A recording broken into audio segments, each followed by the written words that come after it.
بڑا اقدام کیا تھا انہوں نے اسٹیٹ بینک کی خود مختاری, مارکیٹ بیس ایکسچینج ریٹ, سرکولر ڈیٹ کے لیے اقدامات, پاکستان کا تاریخ کا سب سے بڑا سوشل پروٹیکشن پروگرام جو کیا, گیس کا جاتے جاتے ویکاک, ٹیکس ایگزمپشن آپ کو یاد ہوگی کہ ایک منی بجٹ دیا تھا جس میں ٹیکس ایگزمپشن ساری ہٹا لی تھی, اور اس کے علاوہ ایف اے ٹی ایف کے لیے جو اقدامات کیے پی ٹی آئی کی حکومت نے, جو اینڈ میں اس حکومت میں آ کے جو گرے لسٹ سے نکلی, 34 اقدام, دنیا کا سب سے بڑا.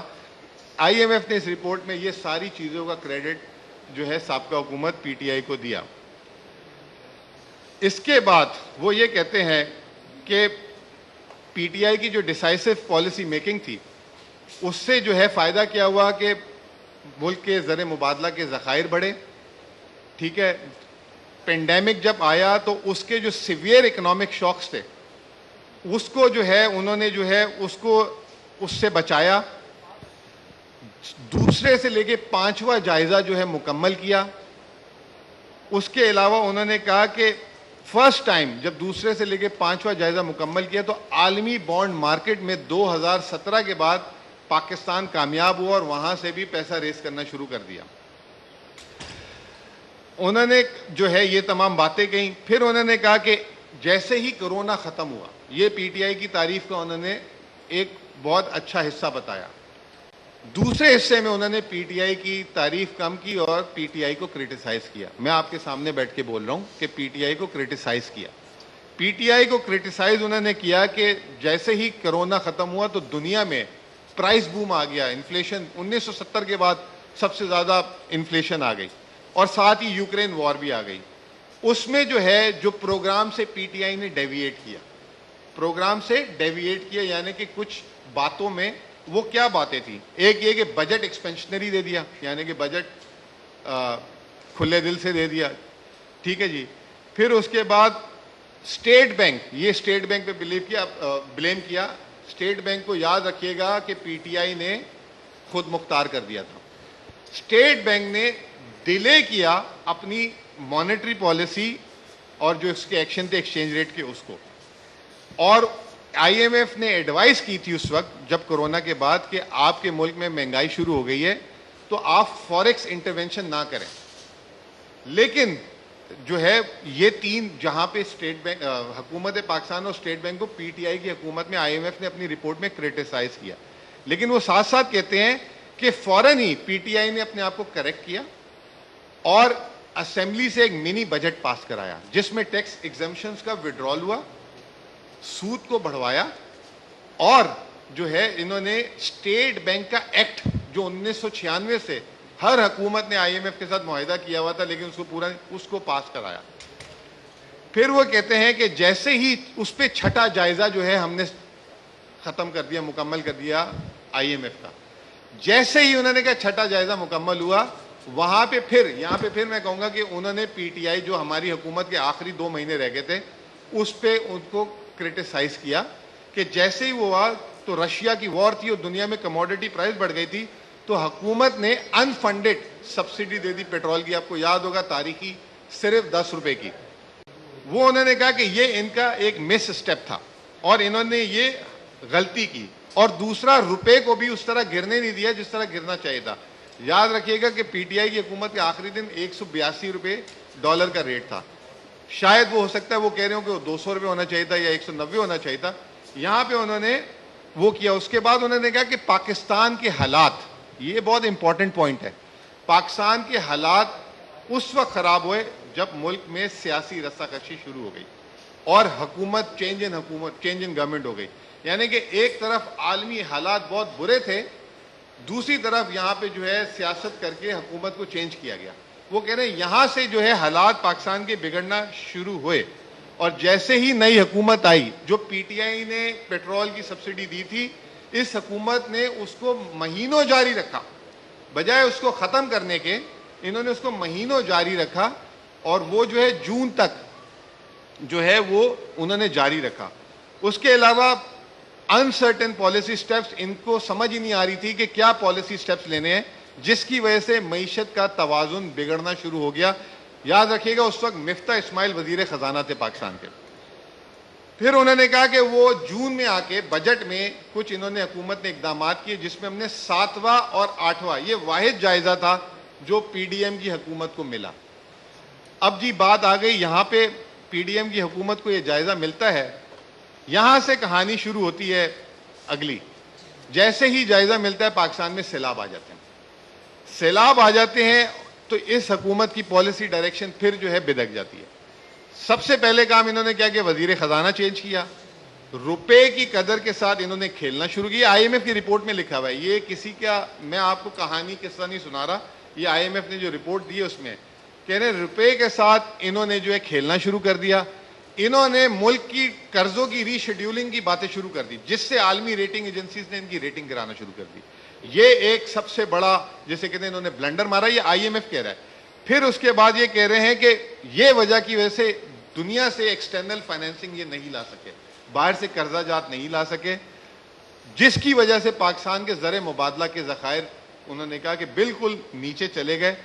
اس کے علاوہ جتنے ٹارگٹ تھے بجٹ کے, چاہے ٹیکس کے چاہے اخراجات کے, وہ انہوں نے مس کر دی اور پالیسی سلپیجز ہو گئی. پھر انہوں نے یہ کہا کہ یہ تمام چیزیں جو ہیں اس کی وجہ سے یہ پروگرام لیٹ ہوا اور پھر نوے جائزے کے بعد نواں جائزہ مکمل نہیں ہو سکا اور ٹائم لیپس کی وجہ سے پروگرام ختم ہو گیا. اب آپ آ جائیں کہ یہ جب پروگرام ختم ہو گیا تو ہوا کیا, پی ٹی آئی کیسے آ گئی اس سارے سیناریوں میں, اور یہ جو ہے IMF PTI سے آ کے کیوں ملی, یہ میں تھوڑا سا آپ کو اس کا ذکر کرنا چاہوں گا. پی ٹی آئی جیسے ہی یہ پروگرام ختم ہوا تو آئی ایم ایف نے 9 مہینے کا ایک سٹینڈ بائی پروگرام دیا, اور جیسے ہی جو اس کا سٹاف لیول ایگریمنٹ ہوا تو آئی ایم ایف نے پی ٹی آئی کی معاشی لیڈرشپ سے رابطہ کیا اور انہوں نے کہا کہ ہم آپ لوگوں سے ملنا چاہتے ہیں اور ہم یہ جو نیا پروگرام دے رہے ہیں اس پہ آپ لوگوں کی رضامندی چاہتے ہیں. خان صاحب کے ساتھ جو میٹنگ ہوئی ہے وہ میٹنگ پہلی اور آخری میٹنگ نہیں تھی, اس سے پہلے 2-3 انٹریکشنز, فزیکل نہیں لیکن انٹریکشنز آئی ایم ایف کی ٹیم کے ساتھ ہوئے جس پہ یہ بات چیت ہوئی. جس دن جب یہ میٹنگ ہوئی زمان پاک میں, اس دن جو ہے وہاں سے جو ایک آئی ایم ایف کی جو پاکستان کی ریزیڈنٹ چیف ہیں وہ, اور اس کے علاوہ جو ہے جو پاکستان کے پروگرام کا ہیڈ ہے نیتھن پورٹر, اس نے واشنگٹن سے جوائن کیا اور پی ٹی آئی کی معاشی ٹیم نے بھی اس کو ویڈیو لنک سے جوائن کیا. اس میٹنگ کی ہوسٹ آئی ایم ایف تھی, آئی ایم ایف نے میٹنگ ہوسٹ کی, اور اس میٹنگ میں پھر آپ لوگوں کے سامنے بہت ساری چیزیں ہیں لیکن میں آپ کو پھر بھی دہرا دیتا ہوں. اس میٹنگ میں ہم نے سوال پوچھا کہ جی آپ کیوں ملنا چاہتے ہیں پی ٹی آئی سے. اس پہ انہوں نے یہ کہا کہ آئی ایم ایف کے بورڈ آف ڈائریکٹرز, یاد رکھیے گا آئی ایم ایف کا جو بورڈ آف ڈائریکٹر ہوتا ہے وہ پروگرام کا اپروول دیتے ہیں اور وہ 23 یا 24 ہوتے ہیں. انہوں نے کہا ہے کہ یہ پاکستان کی جو سب سے بڑی پولیٹیکل پارٹی ہے ان کو جا کے بتایا جائے کہ یہ پروگرام کیوں دیا جا رہا ہے, اور اس کی اگر ان کے کوئی شک و شبہات یا اعتراضات ہیں تو اس کو دور کیا جائے اور ان سے کنسنٹ لے کر آئی جائے, اپروول نہیں کنسنٹ لے کر آئی جائے. تو یہ بات تھی. ہمیں انہوں نے بتایا کہ یہ 9 ماہ کا پروگرام ہے اور یہ 9 ماہ کا پروگرام ہے, اور اس پروگرام کی جو اونرشپ ہے یہ جو حکومت ہے جو پاکستان کی سب سے بڑی سیاسی جماعت ہے, یہ لیں گے تو یہ پروگرام آگے چلے گا. اور انہوں نے کہا کہ ہم نے 4 پلرز رکھے ہیں جس پہ یہ پروگرام ہوگا. نمبر 1 پلر, ملک میں درآمدات پہ جتنی پابندیاں ہیں وہ ختم ہوں گی. نمبر 2 پلر, کرنسی, اس پہ یہ انٹرونشن نہیں کریں گے. نمبر 3, جو اخراجات اور یہ کر رہے ہیں, جو بجٹ ہم نے جو آخری پاس کرا ہے اس پہ کھڑا ہونا پڑے گا. نمبر 4, انرجی اور ملک میں جو بجلی کی قیمتیں اور جو ہمارے لاس میکنگ جتنے ادارے ہیں اس کے لیے کام کرنا پڑے گا. یہ 4 پلرز پہ پروگرام کھڑا ہوگا. اس پہ پی ٹی آئی نے جو ہے بات کی اور اس میں پی ٹی آئی نے بولا کہ آپ کے پروگرام کی وجہ سے ملک میں مہنگائی ہوتی ہے. جب ملک میں مہنگائی ہوتی ہے تو عام آدمی سب سے زیادہ سفر کرتا ہے. تو آپ ہمیں بتائیں کہ اس پروگرام سے کوئی عام آدمی کو ریلیف تو نہیں نظر آ رہا. آپ بجلی کی قیمت بھی بڑھانے کی بات کریں, گیس کی بھی بات کر رہے ہیں, روپے کی قدر کی بات کریں, انہوں نے کہا کہ ہم نے خاص طور پہ رکھا ہے اس میں کہ ولنریبل کو پروٹیکٹ کیا جائے. ہم نے اس میں کہا کہ صاف سی بات ہے کہ اس پہ کوئی کمپرومائز نہیں ہوگا. دوسری بات ہم نے ان سے کہی, یہ کہی کہ آپ کا جب پروگرام ہوتا ہے ملک میں معاشی جسے کہتے ہیں عدم استحکام ہو جاتا ہے, جب مہنگائی ہوتی ہے, سود بڑھتا ہے, معیشت سکڑنے لگ جاتی ہے, آپ ایسا پروگرام کیوں دیتے ہیں جس کی وجہ سے معیشت سکڑنے لگ جاتی ہے. وہاں پہ پی ٹی آئی کی چیئرمین نے ایک بات بولی کہ دیکھیں پاکستان میں سب سے امپورٹنٹ ضروری چیزیں ریفارم. ہمارے ملک میں ریفارم اس لیے نہیں ہو پاتے کہ ہمارے ملک میں مضبوط حکومتیں نہیں ہیں. تو انہوں نے کہا اس کے جواب میں کہ یہ جو ہمارا پروگرام ہے اس طرح ڈیزائن کیا ہوا ہے کہ اس حکومت کو ایک قسط ملے گی, کیئر ٹیکر کو ایک قسط ملے گی, اور آنے والی نئی حکومت کو ایک قسط ملے گی. یہ بڑی انٹرسٹنگ بات تھی جس کو میڈیا نے بڑا چڑھا کے جس کو جو سمجھ آیا اس نے بات کی. اس میں ہم نے یہ سوال پوچھا کہ آپ کو کب لگتا ہے کہ الیکشن ہوں گے. انہوں نے کہا جی شیڈیول کے حساب سے اکتوبر نومبر. اس پہ ہم نے کہا کہ آر یو شور کہ ہوں گے. لوگوں نے اس آر یو شور کو بول دیا کہ جی ہم نے ان سے شورٹی مانگی ہے. ہم نے یہ پوچھا آر یو شور, انہوں نے کہا جی جو پاکستان کی جو اویلیبل انفارمیشن ہے اس کے حساب سے تو یہ ہے, اور یہ پروگرام میں آخری قسط ہم نے اس طرح رکھی ہے کہ جو نئی حکومت آئے وہ ان کے 1.5-2 مہینے ہو وہ فیصلہ کر لے کہ نیا پروگرام. اب بات یہ کہ یہ پروگرام آئی ایم ایف کے حساب سے سخت پروگرام نہیں ہے. وہ کہہ رہے ہیں جو نیا پروگرام 2024 مارچ میں یا اس کے بعد لیا جائے گا وہ پاکستان کی تاریخ کا سخت ترین پروگرام ہوگا. اس پہ جو ہے ہم نے صرف ایک بات یہ بولی کہ اگر ملک میں فری اینڈ فیئر الیکشن ہوئے اور ٹائم پہ ہوئے اور مینڈیٹ ملا تو وہ نیا پروگرام عمل ہو سکے گا, ورنہ اس نئے پروگرام پہ عمل کرنا ایک نہایت ہی مشکل کام ہوتا ہے. اس میں پی ٹی آئی کے چیئرمین نے مثال دی کہ جب وہ حکومت میں تھے تو ان کے 3.5 سال وہ جو ریفارم کرنا چاہتے تھے وہ نہیں کر پاتے تھے. اس کی وجہ یہ تھی کہ مخلوط حکومت تھی, کوئی ادھر سے ٹانگ کھینچتا تھا, کوئی ادھر سے ٹانگ کھینچتا تھا, سخت فیصلے نہیں ہو پاتے تھے. اور پھر یہاں پہ سپورٹ کیا اس پی ڈی ایم کی حکومت کو کہ ہم سمجھتے ہیں کہ یہ بھی جو حکومت جو 14-15 مہینے سے جو بدترین سال پاکستان کا جو گزرا ہے تاریخ کا, اس کی سب سے بڑی وجہ یہ ہے کہ یہ ویکسٹ کولیشن ہے. 13-14 جماعتیں ہیں جس کی وجہ سے یہ کوئی کام نہیں کر سکے. تو اگر آگے بھی اس طرح کی حکومتیں آئیں تو پھر پاکستان مضبوط راہوں پہ نہیں چل سکے گا. 24 کے بعد پھر کئی پروگرام لینے پڑیں گے. تو یہ تو تھا احوال اس آئی ایم ایف کی میٹنگ کا. یہ بائی دا وے پاکستان کی 75 سال کی تاریخ میں پہلی دفعہ ایسا ہوا ہے کہ ایک اسمبلی سے بھی اپوزیشن میں نہیں بیٹھے ہوئے تھے, باہر بیٹھی ہوئی ایک سیاسی حکومت کے ساتھ انہوں نے اس پہ وہ کیا. لیکن ہم نے ان کو ایک بائی دا وے بات کر دی ہے کہ ہماری مشروط رضامندی جو ہے الیکشنز تک ہے. الیکشنز کے بعد نیا آئی ایم ایف پروگرام جس کی بھی حکومت آئے گی اس پہ ہمارا کوئی کمٹمنٹ نہیں ہے. جو آئے گی وہ اپنا مضبوط پروگرام خود لے کر آئے. ہمارا کمٹمنٹ ہے اگر ہم آئیں گے تو ایک ہم مضبوط اور سخت پروگرام لائیں گے. اب اس حکومت کی کارکردگی کو آئی ایم ایف نے ایک تو بتا دیا کہ ان کی غلط نکمہ پن کی وجہ سے ملک کس نہج تک پہنچا. اس کے علاوہ کچھ انہوں نے اعداد و شمار بتائے. اعداد و شمار یہ بتاتے ہیں پاکستان کی جو شرح نمو جی ڈی پی ہے 6.1% پہ انہوں نے لی تھی. حکومت کا دعویٰ تھا کہ اس سال 0.3% جی ڈی پی ہے. آئی ایم ایف نے اس کو -0.5 کر دیا ہے. اور آئی ایم ایف نے اپنی رپورٹ میں لکھ دیا ہے کیونکہ ان کے اوپر یقین نہیں ہے. آئی ایم ایف نے کہا نومبر 2023 تک اس سال کے جتنے اعداد و شمار ہے اس کو آپ نے فائنل کرنا ہے. اور اب ہر 3 مہینے بعد شرح نمو کا نمبر آپ کو اپڈیٹ کرنا ہے کہ تاکہ آپ کو پتہ لگے کہ کوارٹرلی آپ کی پروگریس کی ہے. پہلی دفعہ یہ آئی ایم ایف نے یہ شرط لگا دی ہے. دوسرا, حکومت نے اس بجٹ میں تخمینہ دیا اگلے سال کا 3.5% شرح نمو کا. آئی ایم ایف سمجھتا ہے 2.5% ہوگا. مہنگائی جو ہم سب کا مسئلہ ہے, آپ کا ہمارا ہم سب کا مسئلہ ہے, پی ٹی آئی کی حکومت جب گئی 12.1%, اس سال 29.6%, اور یہ جو اب نیا سال شروع ہوا ہے اس کی آئی ایم ایف نے خبر دی ہے 25.9%, یعنی کہ اس سال بھی مہنگائی جو ہے کمر توڑ دے گی ہم سب کی, کوئی ریلیف نہیں ہے. اسحاق ڈار صاحب ابھی اسمبلی میں دوپہر کو کہہ رہے تھے کہ میں آپ کو خوشخبری سنانا چاہتا ہوں, اسٹیٹ بینک نے ورکنگ کی ہے, 2 سال بعد ملک میں 7% مہنگائی ہوگی. میں جب سے کور کر رہا ہوں مجھے 19 سال ہو گئے, اسٹیٹ بینک کا ہر سال 7% کا ٹارگٹ ہوتا ہے. تو اسٹیٹ بینک کا ٹارگٹ نہ ہلا ہے وہ مہنگائی جو ہے 25% سے جو ہے واپس 7% پہ آ جاتی ہے تو کہتے ہیں دیکھیں ہم نے 7% بولی, تو یہ وہ والی ہے. پھر بے روزگاری 6.2% پی ٹی آئی جب حکومت ختم ہوئی چھوڑ کے گئی. اس سال 8.5%, 8.5%, جو اگر پاکستان کی آبادی کا صرف نصف سے بھی کم 40% اگر کام کرتی ہے, یعنی کہ 10 کروڑ لوگ اگر روزگار میں ہیں, تو یہ جو 2.5% جو بنتا ہے یہ بنتا ہے 20 لاکھ لوگ. 20 لاکھ لوگ جو ہیں پچھلے ایک سال میں بے روزگار ہوئے ہیں. اس 20 لاکھ لوگوں کو اگر آپ 5 کا خاندان بھی لے لیں تو 1 کروڑ لوگ جو ہیں وہ ایک طریقے سے ان کا خاندان بے روزگار ہو گیا. یہ پچھلے ایک سال میں, ٹھیک ہے جی. اب جو ہے 1 کروڑ لوگ جو ہے اس سے متاثر ہوئے. پھر ملک کی تاریخی مہنگائی 38% کی وجہ سے بہت سارے لوگ خطۂ غربت کے نیچے آ گئے.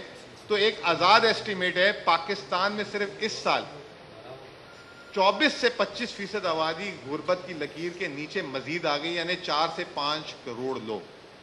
اگلے سال بھی آئی ایم ایف نے کوئی روزگار کی اچھی خبر نہیں دی اور بے روزگار کہہ رہے ہیں کہ بے روزگاری 8% پہ رہے گی. اسحاق ڈار صاحب آج اسمبلی میں ریزروز کی بات کر رہے تھے. جس دن پی ٹی آئی کی حکومت کا آخری ہفتہ تھا, آخری دن تھا, اس دن ریزروز تھے زر مبادلہ کے ذخائر تھے $10.8 ارب.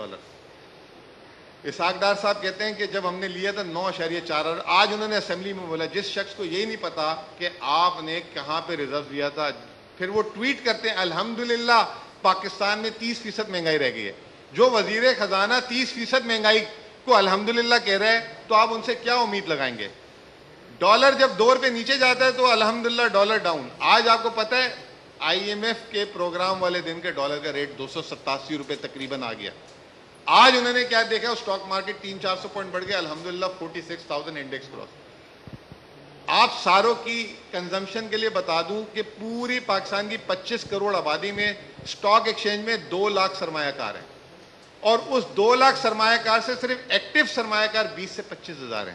یعنی کہ 25 کروڑ کے ملک میں 20 سے 25 ہزار لوگ اسٹاک مارکیٹ میں سرمایہ کاری کرتے ہیں, اور یہ اس پہ الحمدللہ آج جو پتہ نہیں. اور پھر وہ مریم نواز نے بھی ٹویٹ کیا الحمدللہ.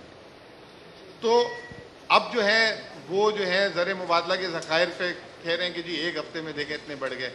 یہ جو زر مبادلہ ہمیں ملا ہے سعودی عرب سے اور یو اے ای سے, وہ ایک آپ نے سنا ہے نا تصویر کھنچانے کے لیے اکثر آپ شادیوں میں جو سیٹ اپ بنتا ہے وہ گلدان یہ وہ بیک گراؤنڈ جو بنتا ہے وہ کرائے کا آتا ہے, وہ تصویر کھنچانے کے لیے ہوتا ہے. تصویر تو آپ ساتھ لے جاتے ہیں, وہ سامان نہیں لے کے جا سکتے.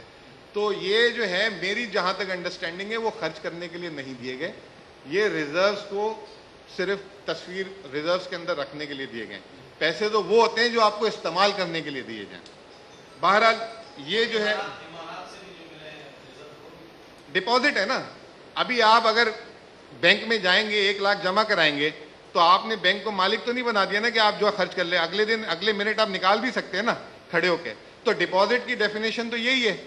تو یا تو اس پہ ہمیں حکومت جو ہے کلیئر کر دے.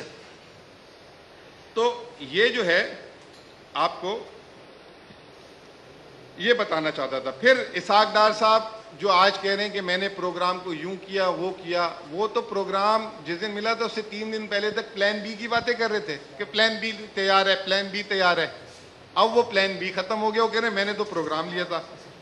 اچھا پھر جو ہے انہوں نے جو ہے یہ کہا کہ میں بڑی ٹرانسپیرنٹ آدمی ہوں, اور ہر چیز یہ جو آج آئی ایم ایف کی جتنی چیزیں ہم نے سائن کی ہے میں نے اسمبلی کی لائبریری میں رکھ دیا ہے, آپ لوگ جو ہیں اسمبلی کے لوگ دیکھ سکتے ہیں جا کے. ان کو یہی نہیں پتا کہ آئی ایم ایف جب پروگرام کرتا ہے تو وہ اس پہ ڈیٹیل رپورٹ ویب سائٹ پہ شائع کر دیتا ہے, ایک ایک چیز, ایک ایک ہدف, ایک ایک آگے جا کے کیا کیا چیز ہونی ہے. تو یہ اسحاق ڈار صاحب اپنی ٹرانسپیرنسی کی بات کر رہے تھے. فائنلی بس میں جو ہمیں خدشات ہیں, ہمیں جو ڈر ہیں وہ کیا ہو سکتے ہیں. ہمیں لگتا ہے کہ یہ جو نیا پروگرام ملا ہے یہ اپرچونٹی ہے to protect the weak and vulnerable, لیکن یہ اس کو اپنے الیکشن کے چکر میں ضائع نہ کر دیں. آپ نے دیکھا کہ 3 ہفتے نہیں رہ گئے, انہوں نے 61 ارب روپے ترقیاتی اسکیم کے لیے پیسے دے دیے. ابھی میں اندر جب آ رہا تھا تو میں خبر پڑھ رہا تھا پنجاب حکومت نے